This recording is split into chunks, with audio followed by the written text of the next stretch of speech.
నమస్తే. Mood of ఆంధ్రకు స్వాగతం. చంద్రబాబు నాయుడు గారి తిరుమల పర్యటన ఈసారి సాఫీగా సాగిపోయింది.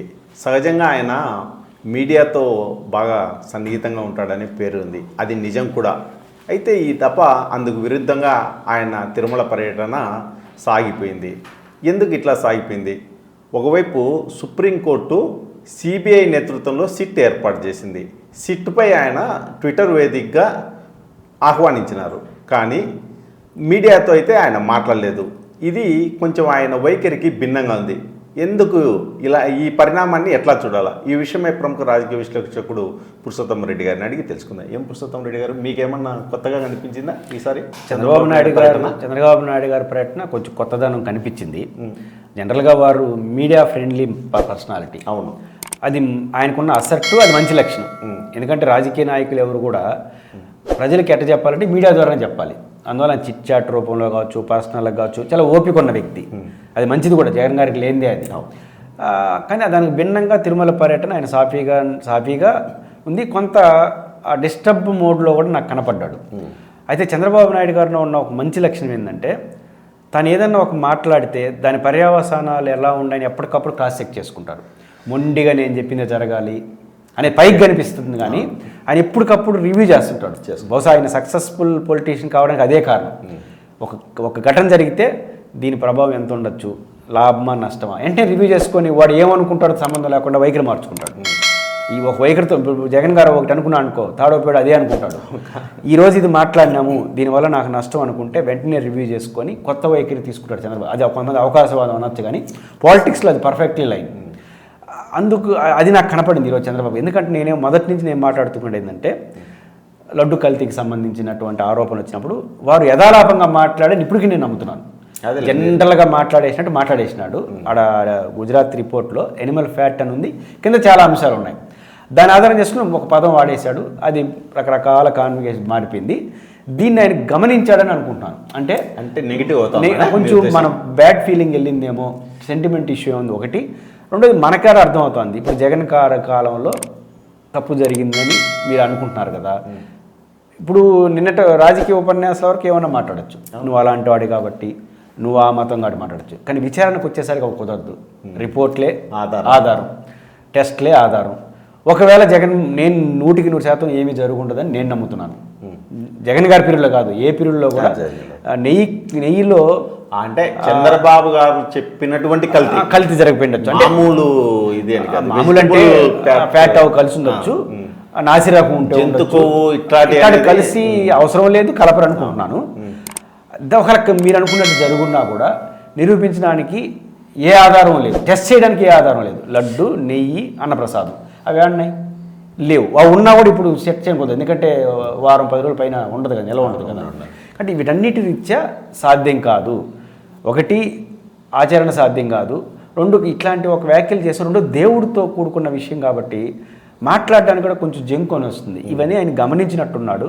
ఇప్పుడు సిట్ విచారణ జరుగుతుంది కాబట్టి అడేదో జరిగిపోతుంది కదా, ఏదో డిస్టర్బ్డ్ మోడ్గా నాకు కనిపించింది. పార్టీ వాళ్ళు కూడా వెంట లేరు ఆ గుడి లేకపోయినప్పుడు. కానీ ఈ విషయంలో చంద్రబాబు నాయుడు గారు మెచ్చుకోవాల్సింది ఏంటంటే, మన పవన్ కళ్యాణ్ గారు వచ్చారు.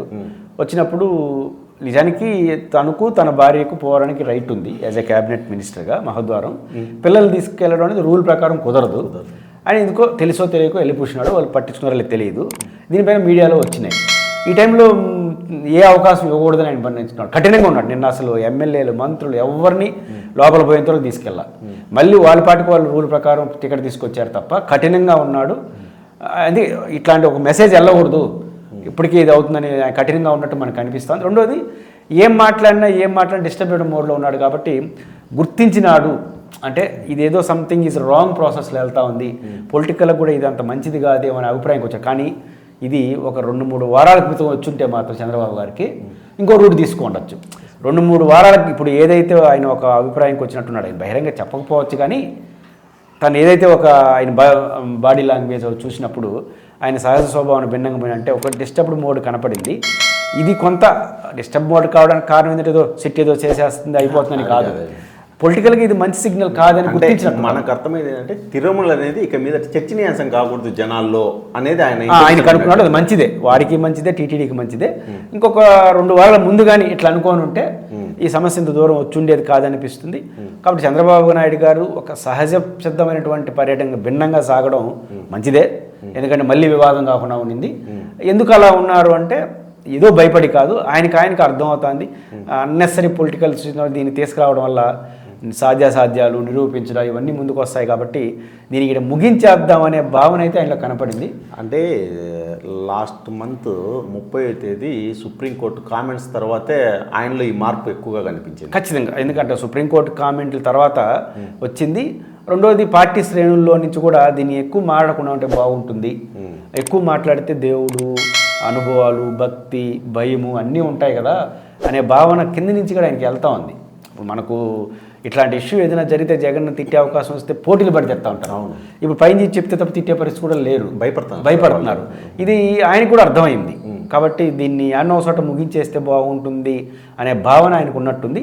దానికి చేయాలంటే ఎర్లీగా తీసుకుంటే బాగుండేది. సరే జరిపింది. ఇప్పుడు ఆయన ఇదే మూడ్ని కొనసాగిస్తా కొంచెం ప్రతిపక్షాన్ని మీరు విమర్శించినట్టు వాళ్ళు మాట్లాడచ్చు, కానీ ఉప ముఖ్యమంత్రిని, కొంతమంది మీ పార్టీలో ఉన్న కొంతమంది అత్యుత్సాహపరుల్ని, కొన్ని మీడియా ఛానల్స్ కూడా మీలాగా కంట్రోల్లో పెట్టుకునేస్తే ఆ సిట్ ఏదో తేల్చనివ్వండి. మీరు స్వాగతించారు, జగన్మోహన్ రెడ్డి గారు కూడా స్వాగతించినట్టు. కానీ అది తేల్చని దానికి వదిలేసి మౌనంగా మీరుండడం, మీ శ్రేణులు కూడా కొంతమంది, ఎక్కువ మంది ఏం మాట్లాడలేదు, ముఖ్యమంత్రిని మొత్తం కంట్రోల్ చేస్తే ఈ ధోరణి చంద్రబాబు నాయుడు గారికి కూడా మంచి జరుగుతుంది. అంటే ముఖ్యమంత్రిగా తానే దాని గురించి మాట్లాడకపోతే మిగతా వాళ్ళు కూడా తనను ఫాలో అవుతారని Chandrababu Naidu perfectly correct politics. ఎందుకంటే చంద్రబాబు గారు బహిరంగ పిలిపించాడు అనుకోండి, ఎవరు మాట్లాడద్దండి, రేపు జగన్మోహన్ రెడ్డి గారు భయపడ్డాడు అంటాడు. నేచర్ అది రాజకీయాల్లో. కాబట్టి ఆయన మౌనంగా ఉండడమే. రెండోది కొండకు కూడా ఎవరిని తీసుకుని వెళ్ళాడంటే అర్థం ఏంటి?